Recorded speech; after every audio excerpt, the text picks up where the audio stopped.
Hi, Pastor Steve Waldron here, New Life Pentecostal Church, Albany, Georgia.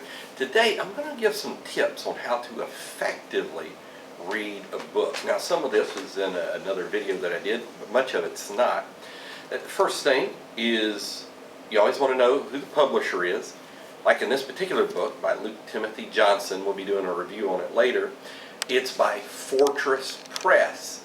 So you can easily Google search something like that about Fortress Press. Who is Fortress Press? You'll notice that they're from Augsburg Publications, which you might suspect is Lutheran. Now, not saying Luke Timothy Johnson is Lutheran, but the Lutherans published this, so they had a reason for publishing it. The second thing is you'll want to look up who the author is, because people are going to have certain worldviews, certain biases, certain lenses on how they view the world. So not everybody's just writing from objectivity, what is truth, all of this. Even if they desire that, their life experiences, where they went to college, these are all going to influence them. So like you look up a Luke Timothy Johnson, he got a PhD from Yale, I think he got his bachelor's from Notre Dame, master's from Indiana University. Used to have a UPC secretary, I do know that. And so in reading a book, you want to know the publisher, know something about the author, where they're coming from. And then when I read a book, you know, I always look, the missing dimension in New Testament studies is a subtitle. The subtitles many times give it away. Read the table of contents. A lot of times that'll determine whether you want to buy a book. Most people buy books because of their cover, but some of the greatest content is found in books that don't have the greatest of covers. You know, now I'm old school. I always pray, God, do you want me to have this book? Lord, lead me, guide me what books you want me to have, if you even want me to have books. I'm willing just to read the Bible the rest of my days of my life, and thank God for it, and it's an awesome privilege. You know, but God does get me into some books sometimes, and that type of thing. So a table of contents is good. A preface always lets you know. I don't skip over those things. And then some books I read from stem to stern, some I don't. But when I read a book, unless it's just fiction or something, I always read the footnotes.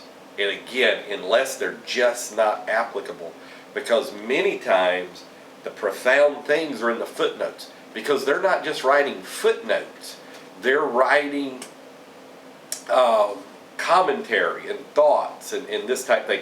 And you find many other books. It's like you got this book, and then in the footnotes you'll read some other books that makes them great, and you're like, man, I need that book. That book is going to help me on the studies of enforcing and encouraging and promoting oneness, new birth, holiness in the world, and that type of thing. So I always read the footnotes. When I find something interesting, I underline it. I've got my own little star system, my own little abbreviation system, and then I write in the front of books too. So that way years later, like I'll just open it up and I'm like, look at this. This is what's in this book. And that way I don't have to try to, where was that page? What page was that? You'll think you'll remember. Time happens to all of us. Photographic memory or not, if you've got that, you just forget. And so, what is it? The shortest pencil is better than the longest memory. And remember that old saying, the shortest pencil is longer than the longest memory. And so then when you get to the back, like this book does not have a bibliography, but I always look at bibliographies and recommended reading. Now some people just look at bibliographies. The reason I look at footnotes is many books, not every book in the footnote is in the bibliography. And you'll see it'll say selected bibliography. Another thing that I do is if I just read a couple of pages, when my interest goes out of this book, I don't force myself to keep reading. I set it aside and pick up another book. Or I look at the news on my iPad or something. I'll look up Newsmax, Breitbart, Drudge, or something like that. and either pick that book up, but most of the time I'll go to another book, because once it's through, I don't just, now there is something about the neuronic development of the brain, is the more you read, the more you can read. And that is just scientific studies show that we can lengthen our attention spans. So, there's several times I'll have a very thick book. I don't have one here.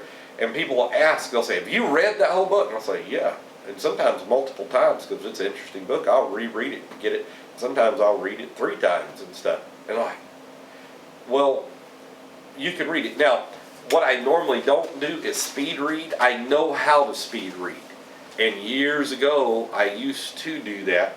Basically, all you do in speed reading is you read the middle of the book. So like, if I was speed reading,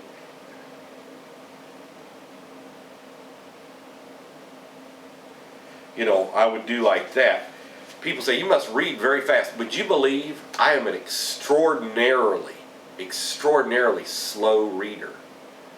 So, start off with a paragraph, start off with a page, because I'm trying to get the information. I don't read for enjoyment. I read to get something out of this that's going to further truth in the earth and that's going to help people. And so I read very slow. I think about it. I think deeply. I'm not anxious to try to hurry and get to the end of this book. I just want to just grasp everything I can out of this book.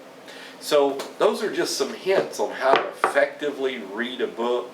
Don't judge a book by its cover, because there's a lot of great books that don't have great covers. You have like Lulu.com, people self-publishing their books now. A lot of people are Kessinger publishing, publishing things from decades, years ago, were people publishing their own stuff, going around the system, and there's some great books and great information, or reprinting things, like how I got the Bishop's Bible was on, I think, Lulu. Somebody just reprinted it. It's great. And it's got everything I need in there. So how to effectively read a book, some tips. God bless you, and give attendance to reading.